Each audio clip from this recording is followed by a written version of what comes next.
Good checks and balances also help with quality control. I mean, ultimately, the better that each of your people in your business is being monitored, is being supervised, ultimately the better experience the Amazon customer is going to have. The books that are being sourced and listed accurately will lead to less errors, which will lead to less negative buyer experiences.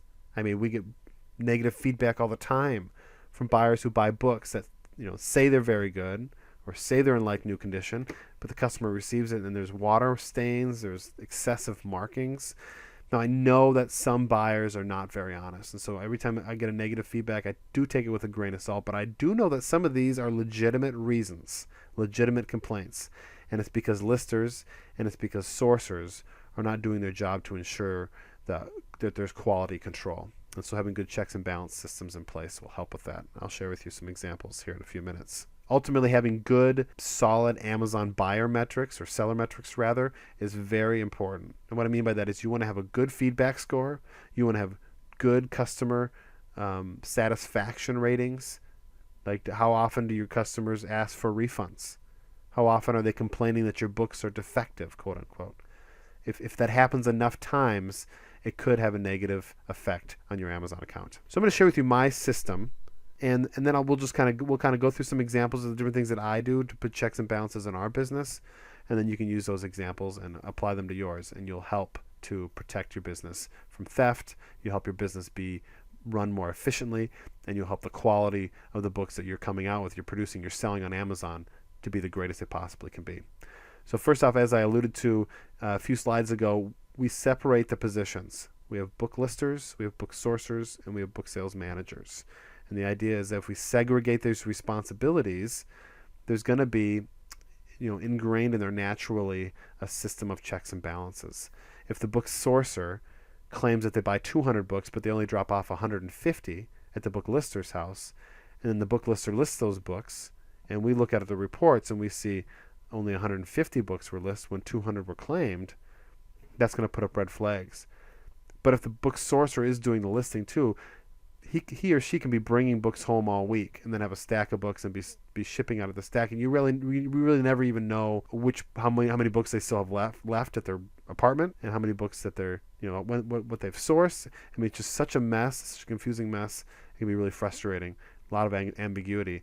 And then you're also holding your manager accountable too, because if problems arrive with quality or with theft, you can hold your manager responsible for not taking care of his job, which is to oversee the entire operation. So one thing we do is with inventory management is the sourcers will report how many books they drop off. So every other week we pay our book sourcing people, and they'll say, these are the amount of books that I sourced.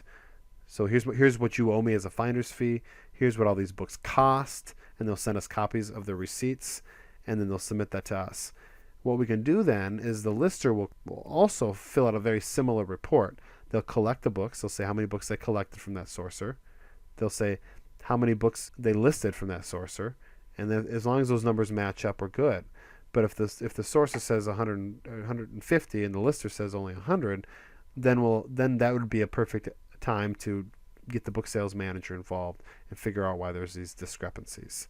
But it's just managing inventory. It's making sure all the inventory that's purchased is getting out. And then, again, if the sourcers are dropping off a lot of books, but the listers can't keep up, we'll know really soon, because we'll see sourcers are dropping off these books, listers only listing this many books. There must be a bottleneck in the system somewhere. That's going to encourage efficiency as far as listing and sourcing is concerned. Also, quality control. So the book sourcer drops off the books. Some of those books are going to be deemed unsellable by the lister. And so that's the safeguard in the system. So the lister will say, okay, so-and-so dropped off 200 books. 5 of those books were deemed unsellable. Here's the reasons why. One was a workbook that was missing a couple dozen pages. Another one was an instructor's edition, which we can't sell. Another one written on so extensively it was covering up the text, which is not okay, not acceptable, and so on and so forth. And so they set those 5 aside. Well, now we can go back to the book sourcer and we can say, well, these 5 books didn't truly meet our criteria as far as condition was concerned, and so therefore you're not going to get your finder's fee for these 5 books. Now, we'd still pay for the purchase of those books, But again, if that happened over and over and over and over again, there could be some corrective action. And at the same time, now if the book lister let those books go through, didn't do their job and make sure all the conditions requirements are being met, then they would be penalized. If a customer left negative feedback, or if a customer returned a book and we got to look at it and we saw, this is a workbook and it's missing 24 pages, and the sourcer sourced it and the lister let it through, we would hold the lister responsible for that. So you see, there's built into the system, there's incentive for both the sourcer to source good books and the lister to make sure that they're evaluating the books properly. And then the book sales manager, he or she's the one that oversees this whole operation. So he gets the invoices from both the sourcer and the lister, and he reconciles things, figure out what's going on, sends us, we also get a copy of that as well. But then he or she can handle any problems as they arise. When he or she sees books, lots of excessive books are being set aside, or more books are being dropped off than being listed, that can be investigated. Next is supplies and equipment. Now, again, depending on how you structure your business, we're making a shift in our business. We're changing some things up because we want to be legal. We want to be compliant with the law.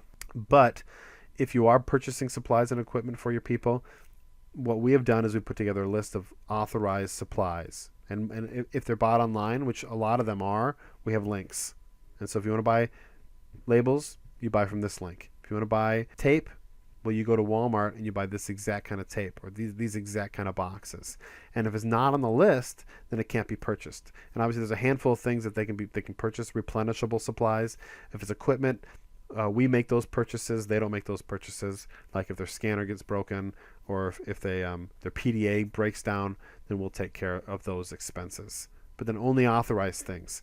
Again, we had a book sourcer working for us that would put on these random office supplies, like filing folders, and that's great. If you want to do some filing, you can, but it's not directly related to your position. So that's an expense that you should incur, and then you can write it off at tax time if you like. But that's not one that we're going to tie up our cash flow in. But then also just being really careful. So when they submit receipts every week showing the supplies that they purchased, we go through them, because recently with one guy we found that he's buying packs of gum and he's buying questionable things. He's buying labels at like $1 a piece that you can get for free via UPS. And so as the book sales manager, to make sure that they know that these labels that they're paying $1 per label for can be gotten for free.